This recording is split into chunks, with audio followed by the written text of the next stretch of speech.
Good morning children. 7th और 8th के लिए एक नया व्याकरण का विषय है जिसका नाम है क्रिया। क्रिया को सुनते ही आपके मन में यह ख्याल आता होगा कि राम पढ़ रहा है, वह घर पर गृह कार्य कर रहा है, बच्चा खेल रहा है, वह सो रहा है, वह घर जा रहा है, पिताजी ऑफिस से आ रहे हैं।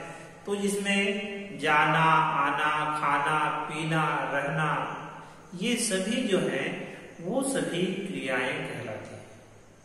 विद्यार्थी, तो अगर हम किन सभी को क्रियाएं कहते हैं, जैसे खरगोश गाजर खा रहा है, इसमें खा रहा है वह क्रिया होगा। शेर सो रहा है तो सो रहा है वह क्रिया होगा। तारे चमक रहे हैं तो चमक रहे हैं वह क्रिया होगा।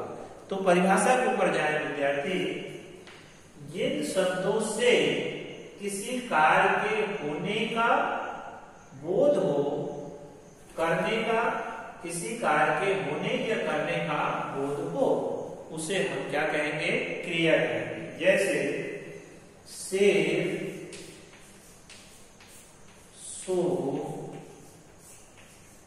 रहा है, तो यहां सो रहा है वह क्रिया। शिक्षक पढ़ा रहे हैं तो पढ़ा रहे हैं यह जो होगा क्रिया। तो यह आपने सीखा, किसी काम के करने या होने का बोध हो, करने का या होने का बोध हो, तो उसे हम क्या कहेंगे?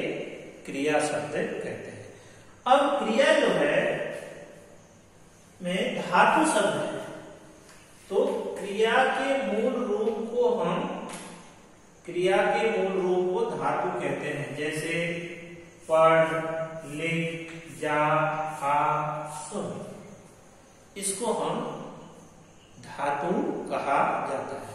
जब इसमें ना प्रत्यय जोड़ते हैं, जैसे पढ़ से हो जाएगा पढ़ना, लिख से होगा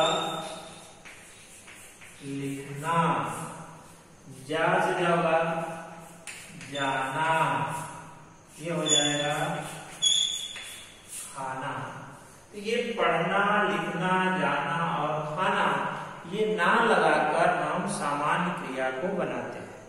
फिर लिंग और वचन के आधार पर क्रियाओं में परिवर्तन देखने को मिलते हैं।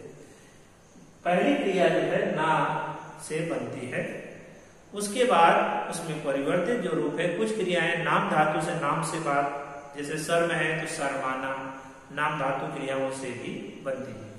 तो यहाँ ना प्रत्यय जोड़कर कौन सी क्रिया बनाई गई? सामान्य क्रियाओं का निर्माण किया जाता है। विद्यार्थी, अब क्रिया को आगे पढ़ने के लिए हमें करना होगा क्रिया के भेद।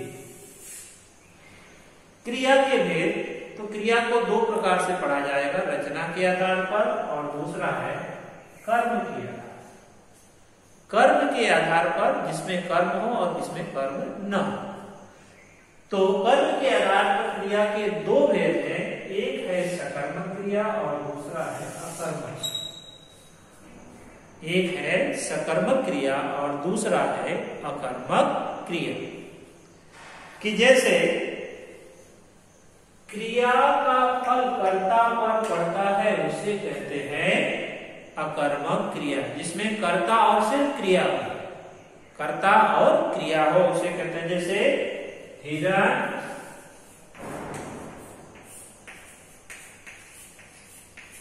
दौड़ता है, तो हिरण कर्ता हुआ और क्रिया जो हुआ वो दौड़ता। तो कर्ता और क्रिया, तो हिरण दौड़ता है, तो हिरण जो है वो कर्ता हुआ और दौड़ता है वह क्रिया है। कुत्ता खेलता है,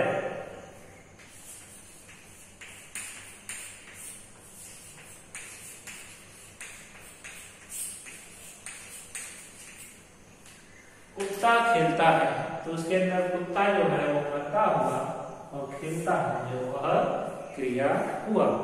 इस प्रकार विद्यार्थी, आपके पाठ्य पुस्तक में कुछ क्रियाओं के नाम दिए गए हैं, जैसे दौड़ना, बैठना, ठहरना, सोना, रोना, हंसना, जागना, अकड़ना, उड़ना, मारना, उछलना, डरना, जीना, बरसना आदि ये सभी जो क्रियाएं हैं ये अकर्मक रूप में प्रयोग की जाती है।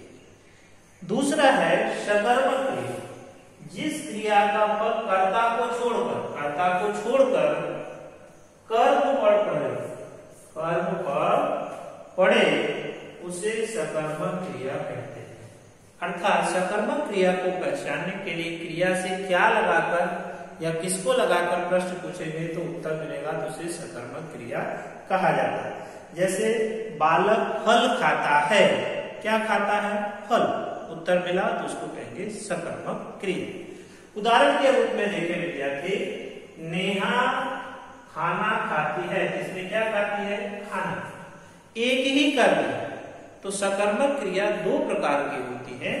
एक होता है एक कर्मक क्रिया जिसमें एक कर्म है और कभी कभी एक से अधिक क्रियाएं आए तो उसको कहते हैं द्विकर्मक क्रिया। द्विकर्मक क्रिया। तो सुमन ने बच्चों को कहानी सुनाई, इसमें दो कर्म है, बच्चों को और कहानी, इसमें दो कर्म है, इसलिए इसे कहा गया द्विकर्मक क्रिया। द्विकर्मक, सकर्मक, द्विकर्मक क्रिया। तो विद्यार्थी इस मॉड्यूल में हमने क्रिया की परिभाषा देखी, धातु शब्द की पहचान देखी, सामान्य क्रियाएं कैसे होती उसकी पहचान देखी और कर्म के आधार पर क्रिया के दो भेद हमने सीखे, एक सकर्मक और एक अकर्मक। तो सकर्मक में हिरन दौड़ता है जिसमें कर्म न हो, अकर्मक में नेहा खाना खाती है जिसमें कर्म हो, और सकर्मक क्रियाएं दो होती हैं, एक कर्मक और दूसरा द्विकर्मक। इसके आगे का पाठ से संबंधित अगले वीडियो में पढ़ाया जाएगा। धन्यवाद।